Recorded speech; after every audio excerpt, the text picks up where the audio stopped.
Good day, ladies and gentlemen. I once again read a bunch of short stories from the Age of Sigmar universe, and in this Vox message I'll quickly go over their contents, how good they are, and give them a rating. So without further ado, let's start off with Web of Ruin by Adrian Tchaikovsky.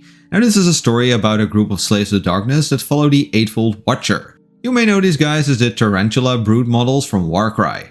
Anyways, their leader has died, and since no one has enough spider mutations to act as a new brood lord, an opportunistic member takes control. For this though, he needs Veronite to mutate himself into a spidery boy, and thus he leads his gang on a quest that involves Spider-Fang Grots, Splintered Fangers, and Darkwood Savages. I quite like the insight this story gave in how the warbands acquire their mutations, as well as the deep dive we get into the Tarantula's Brood warband. The ending too was really dope.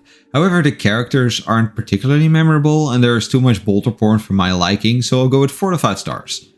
Heartwood by Robbie McNiven follows a branch witch of a grove that is severely threatened by a warband of Maggotkin. They have so far been able to fight them off, but panic ensues when all but one of their branch witches die, while at the same time the other nearby groves also mysteriously fall to rot. The big highlight of this is that it displays a Sylvanet in a more fantasy-like manner, instead of the warlike or horror-filled depictions that we more commonly see from Black Library. Here we instead also see the beauty of their grove, the awesome sprites, and the Lord of the Rings-like tree council. The characters and the plot sadly aren't all that amazing, and the ending was a bit disappointing. I'll keep it spoiler free, but I think it would have been more impactful if it had ended the paragraph sooner. So 3 to 5 stars in the end, recommended for Sylvanet fans, but not really for anyone else. And Skull Throne by Jake Osga. It's a bit hard to explain this one without spoilers, but it is one of those stories where you slowly realize what is going on as the story progresses. It is a bit of an unsettling horror story told from the POV of the monster who takes revenge against some Khornates.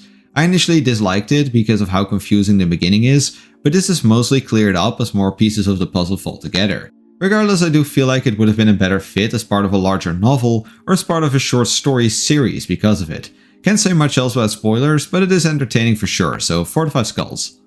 In Anger and Ash by Gary Kloster, we see a vampire noble teenager in a rebellious phase doing some bickering with other nobles and fighting against some raiders. A very cliché short story with all your typical Soulblight stuff.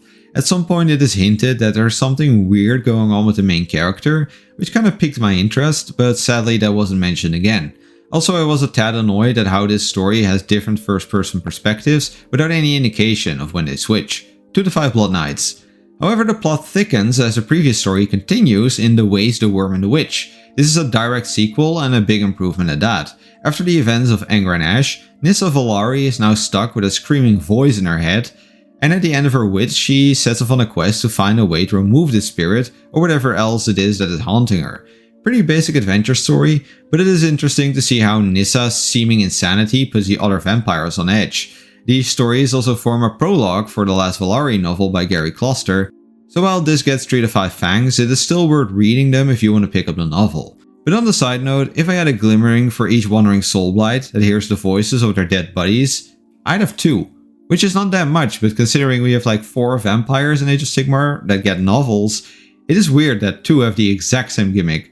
And then finally, Boss of Bosses by Luke Skull. Boss of Bosses deals with the aftermath of the failed siege of Excelsis from the Greenskin side.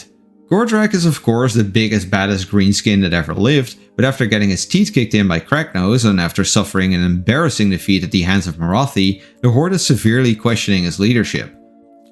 The talks of revolution spread as Gordrakk even starts to question himself, but things get complicated even further when the Cruel Boys show up with an offering that sounds too good to be true. This story is a very entertaining and competently written look at greenskin politics. Luke Skull introduces some extra depth to the forces of destruction, and it makes them more enjoyable to read about without really breaking their character. Solid stuff overall, 4 to 5 stars. If you liked this video, please consider subscribing and click ringing the bell to appease the Great Horned Rat. For more lore content, please check my main channel and leave any book recommendations in the comments down below. I gotta get back to reading the next book.